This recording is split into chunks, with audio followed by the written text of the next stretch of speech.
ಆಚಿ ಮಸಾಲ ಎಂತ ಅಡಿಗೆಯ ರುಚಿಯಾಗೋ ರಹಸ್ಯವು 20 ರೂಪಾಯಿ.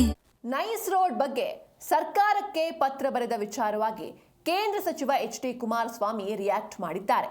ಬಾಗಲಕೋಟೆಯ ಗುಳೇದಗುಡ್ಡ ಪಟ್ಟಣದಲ್ಲಿ ಮಾತನಾಡಿದ ಅವರು, ನೈಸ್ ರೋಡ್ ಹೆಸರಲ್ಲಿ ಲಕ್ಷಾಂತರ ಕೋಟಿ ಅವ್ಯವಹಾರ ನಡೆದಿದೆ ಅಂತ ವಾಗ್ದಾಳಿ ನಡೆಸಿದ್ರು. ಇದೇ ವೇಳೆ ಸರ್ಕಾರ ಗ್ಯಾರಂಟಿ ಹೆಸರಲ್ಲಿ ಲೂಟಿ ಮಾಡ್ತಾ ಇದೆ ಅಂತ ಕೂಡ ಕಿಡಿಕಾರಿದ್ರು.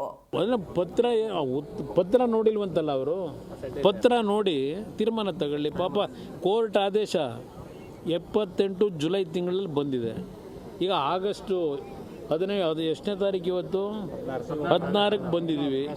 ಇವತ್ತು ಇನ್ನೂ ಪತ್ರ ಕೋರ್ಟ್ನ ಆದೇಶ ನೋಡಿಲ್ಲ. ಪಾಪ ಹೇಳಿದ್ರು ಈ ಸರ್ಕಾರದ ಮುಖ್ಯಮಂತ್ರಿಗಳಾಗಿ ಇನ್ನು ಮುಂದಕ್ಕೆ ಈ ರಾಜ್ಯದಲ್ಲಿ ಒಂದು ನಯಾ ಪೈಸಾ ಯಾರಾದರೂ ಲಂಚ ಕೇಳಿದ್ರೆ ಅದನ್ನು ಬಡ್ದಾಕ್ತೀನಿ ಅಂತ ಹೇಳ್ತಾರೆ, ಬಡ್ದಾಕ್ತಾರಂತೆ.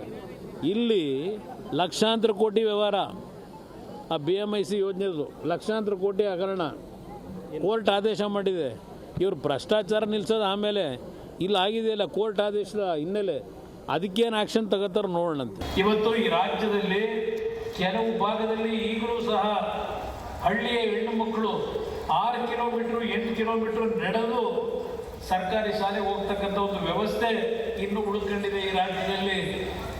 ನಾನಿವತ್ತು ನನ್ನ ತಾಯಂದ್ರೆ ಕೇಳ್ತೀನಿ, ಈ 2,000 ರೂಪಾಯಿನ ಕೊಡ್ತಾ ಇದ್ದೇವೆ ಅಂತ ಹೇಳಿ ನುಡಿದಂತೆ ನಡೆದಿದ್ದೇವೆ ಇದನ್ನು ಹೇಳಿ ನಿಮ್ಮನ್ನು ಎಲ್ಲಿಗೆ ತೆಗೆದುಕೊಂಡು ಹೋಗಿ ನಿಲ್ಲಿಸ್ತಾರೆ. ಹಣದ ಕೊರತೆ ಇಲ್ಲ.